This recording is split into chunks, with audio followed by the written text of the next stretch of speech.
warahmatullahi wabarakatuh. Pada kesempatan ini, saya akan menjelaskan tentang cara pembuatan rencana acuan keperawatan komunitas.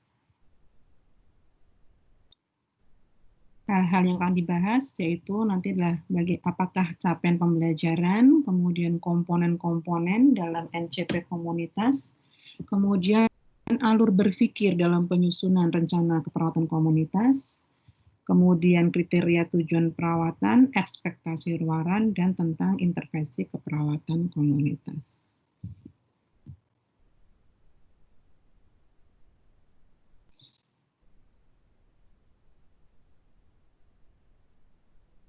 Capaian pembelajaran yaitu mahasiswa mampu mengidentifikasi komponen-komponen perencanaan keperawatan komunitas, kemudian mengkaitkan tujuan umum dan tujuan khusus dengan problem dan etiologi dalam diagnosis keperawatan, menyusun tujuan dengan kriteria SMART, menentukan ekspektasi luaran dengan tepat, menjelaskan tipe intervensi keperawatan, mengidentifikasi intervensi keperawatan yang sesuai untuk komunitas.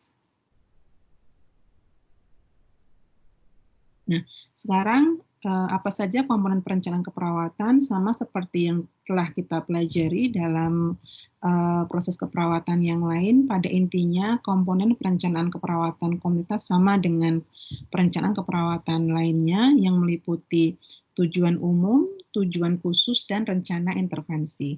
Di mana tujuan umum ini akan mengacu pada diagnosis keperawatan, terutama problem, kemudian tujuan khusus ini mengacu pada etiologi dalam diagnosis keperawatan, dan rencana intervensi ini yang mengacu pada tujuan khusus. Jadi harapannya di sini rencana intervensi ini mengacu pada tujuan khusus, di mana tujuan khusus ini mengacu pada etiologi dengan harapan ketika etiologi terselesaikan, maka masalah keperawatan juga terselesaikan.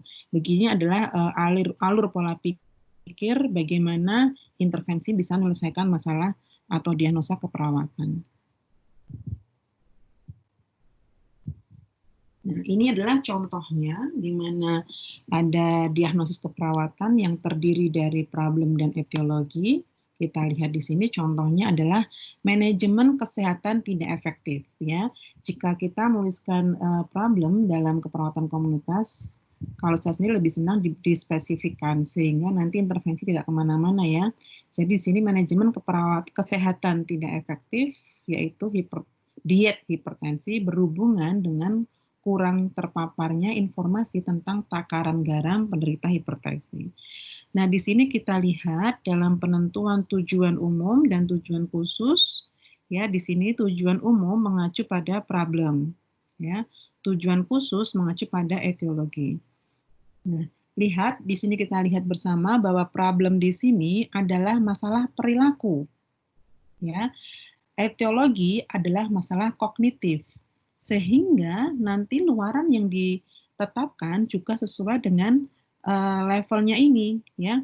Karena ini problemnya perilaku, sehingga nanti luarannya dalam tujuan umum adalah perilaku, yaitu perubahan perilaku diet hipertensi. Sedangkan etiologinya adalah pada level kognitif, ya. Jadi nanti tujuan khusus yang dibuat juga pada level kognitif, yaitu peningkatan pengetahuan. Maaf, ini peningkatan pengetahuan. Di sini, waktu pada tujuan umum adalah mengacu seberapa lama yang dibutuhkan perkiraan untuk menyelesaikan atau untuk mencapai tujuan umum. Ya, kalau waktu pada tujuan khusus, berapa waktu yang diperlukan untuk mencapai tujuan khusus. Ya, bukan berarti selama saya praktek di sana, tidak. Tapi nanti kalau misalnya waktu kita selesai praktek, ternyata tidak ada,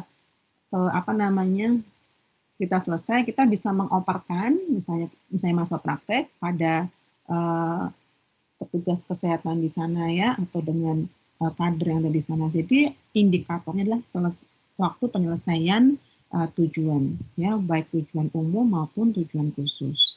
Nah, kemudian ada pertanyaan apakah waktu di tujuan umum itu adalah akumulasi tujuan khusus, tidak selalu seperti itu. Ya, misalnya pada satu tujuan umum dia mempunyai tujuan khusus.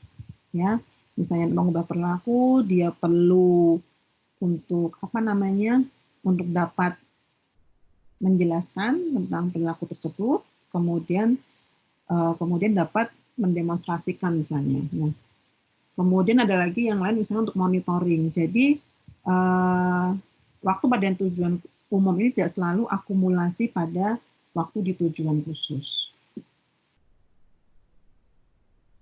Mungkin penyelesaian tujuan khusus bisa berbarengan kan, jadi tidak selalu ini, atau pada tujuan khusus ini perlu diulang-ulang ya, sehingga membutuhkan waktu yang agak lama ya, itu pada prinsipnya. Nah, ini adalah nanti kalau teman-teman melihat di SLKI, di sini ada tabel yang saya berikan contoh. Ya, ada berapa komponen atau keterangan dalam SLKI. Yang pertama adalah kodenya, kode SLKI ini. Kemudian label luarannya tadi ya, yang spesifik tadi apa. Kemudian di sini ada definisinya.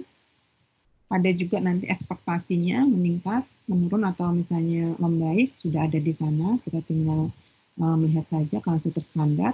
Kemudian ada kriteria hasil, ya, berupa angka-angka di sini. Nah, perlu diketahui angka-angka di sini ini dibuat apabila nanti kita mengembangkan sistem informasi. Karena di sini walaupun ada angka-angka, tetapi masih cukup, menurut saya masih subjektif ya. Misalnya bentuk efektif menurun, cukup menurun 1, 2, 3 ini masih susah diinterpretasikan ya. Jadi kalau saya sendiri, saya tidak menggunakan angka-angka ini, tetapi saya bisa menggunakan hal-hal yang lebih objektif lainnya. Ya. Misalnya frekuensi nafas misalnya jadi berapa menjadi berapa, itu lebih objektif daripada di sini memburuk atau sedang, saya kurang tahu di sini. Apabila nanti kita mengembangkan sistem informasi harus diindikatorkan memburuk itu berapa frekuensi nafasnya, cukup memburuk itu berapa ya, 2 itu berapa frekuensi nafasnya. Nah, ini harus lebih dioperasionalkan lagi. Dan setahu saya sampai saat ini mungkin belum ada ya. Dan ini menjadi topik yang sangat bagus untuk pengembangan penelitian untuk pengimplementasian angka-angka ya, skor-skor pada SLKI ini ya. Tapi teman-teman nanti bisa menggunakan beberapa instrumen yang kita ceritakan, ada beberapa instrumen yang kita bisa gunakan dan kita bisa menggunakan angka-angka dalam analisis di instrumen itu.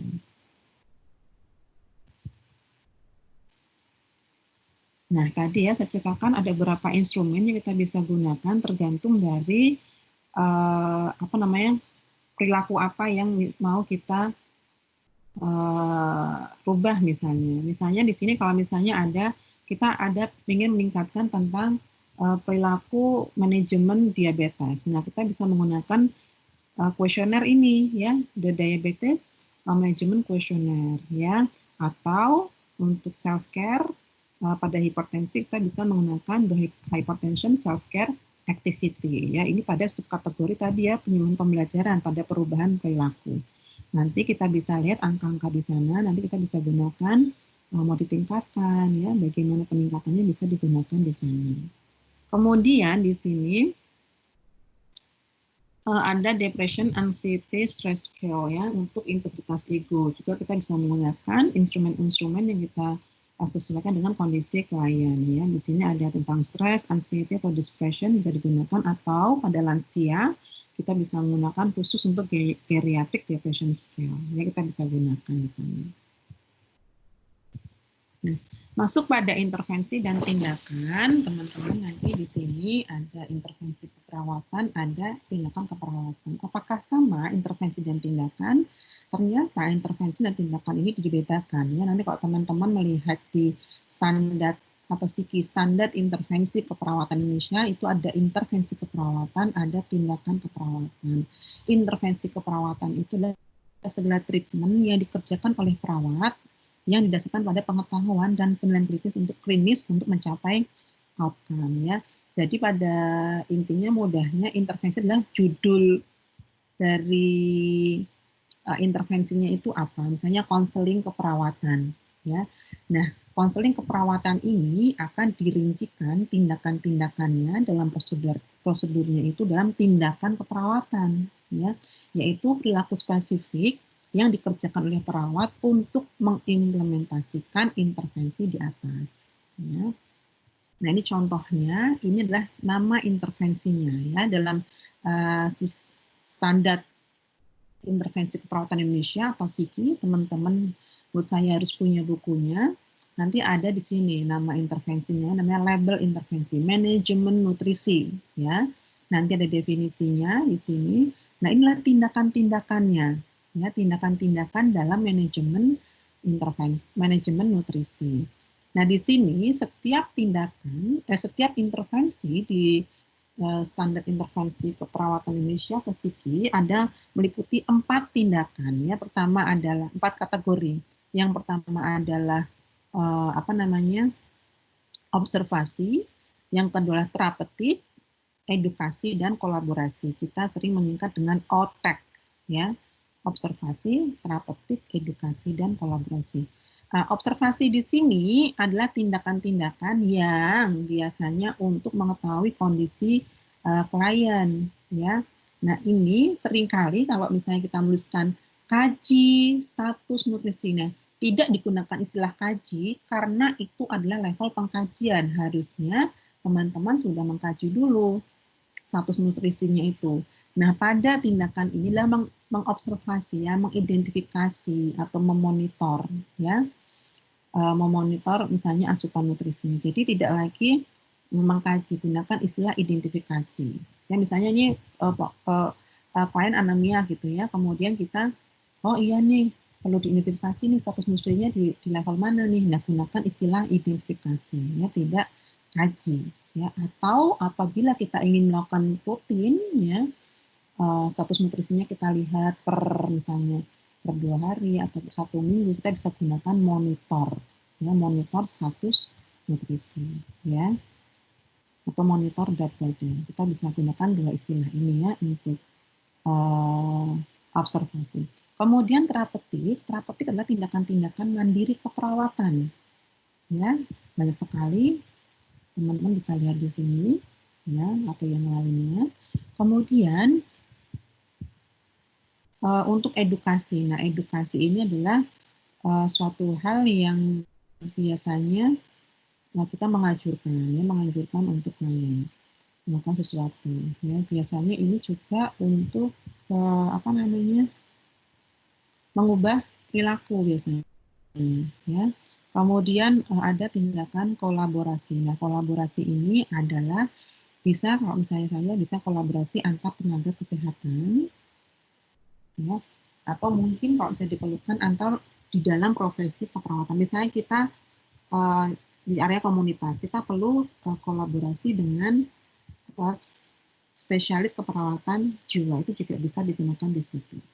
Nah, terkait dengan kolaborasi ini biasanya dituliskan dengan jika perlu, artinya jika perlu kita melakukan kolaborasi. Jika pasien atau klien membutuhkan pemberian medikasi, nah kita lakukan di sana. Atau kita perlu kolaborasi dengan ahli gizi nih, ya, untuk menentukan jumlah kalori atau nutrien apa yang dibutuhkan. Nah, ini kita bisa atau seberapa banyak yang dibutuhkan, karena bisa berkolaborasi dengan ahli gizi. Ya. Nah, ini adalah contoh dari NCP komunitas yang kita bisa pelajari bersama. Teman-teman bisa mencermati apabila ada hal-hal yang mungkin kita bisa diskusikan, tidak sesuai dengan sebagainya, kita bisa diskusikan lebih lanjut, ya. Di sini kita lihat, saya mengambil contoh untuk kondisi saat ini adalah perilaku kesehatan cenderung berisiko, yaitu pencegahan COVID, ya, pada ibu-ibu di kelurahan X misalnya, ya, berhubungan dengan defisit pengetahuan, ya, tentang pencegahan penularan COVID, yaitu etika bersin, batuk, dan membersihkan benda. Jadi ada 2 pengetahuan yang dibutuhkan di sini. Jadi semakin spesifik, kita akan semakin bagus, ya.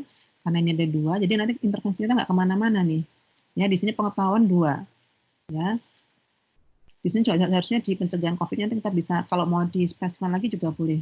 pencegahan tentang apa? Etika batuk, yang membersihkan permukaan benda, dan tentang isolasi, misalnya isolasi kasus gitu ya, tentang kesalahan persepsi ya. Jadi di sini ada 3 hal pencegahannya, yaitu tentang pencegahan penularan, tentang isolasi kasus karena kondisinya tentang ada mispersepsi tentang isolasi kasus, dan kesalahan tentang persepsi tentang pencegahan COVID. Nah, di sini kita lihat tujuan umum ini mengacu pada perilaku ya, karena ini perilaku, levelnya adalah perilaku. Di sini kita berharap ini ada data awalnya misalnya 30%, kita naikkan misalnya dengan angka 74,3% ya, dengan harapan ini mulut-mulut dengan siku. Di sini kalau kalian contoh ya, ada yang kurang di sini, harusnya ada tambah juga perilaku. Selain etika bersih juga membersihkan permukaan benda ya, karena di sini ada ini harusnya tadi ya. Nah ini karena tidak dispesifikkan, ini saya mengambil contoh dari mahasiswa yang lain. Jadi seharusnya dispesifikkan nih pencegahannya apa nih ya, tadi ya etika bersih, kemudian membersihkan permukaan benda atau disinfektan ya. Kemudian di sini ada tujuan khusus ya diarahkan pada tadi etiologi, karena di sini pengetahuan ya. Nanti di sini semua tentang pengetahuan ya, tentang level kognitif di sini ya, bisa dibaca, mampu mendemonstrasikan cara etika batuk, memiliki tingkat pengetahuan yang tinggi. Tadi ini berarti ada datanya ya, awalnya berapa, diharapkan klien menjadi sekian ya. Kemudian bisa menyebutkan upaya tadinya berapa, meningkat menjadi sekian ya. Ini 100% klien diharapkan menyebutkan definisi isolasi kasus COVID, kemudian 91,4% memiliki persepsi yang benar tentang perilaku pencegahan COVID dengan menjaga jarak di tempat umum. Nah, di sini ada intervensi-intervensinya, teman-teman bisa lihat di sini. Ada edukasi, ya, observasi, trial ketik, ya, kemudian edukasi, ya. Di sini ada promosi kesehatan, ya, ada observasi, praktik, dan edukasi, karena tidak ada kolaborasi, jadi tidak dituliskan di sini. Nah, ini adalah contoh dari intervensi keperawatan.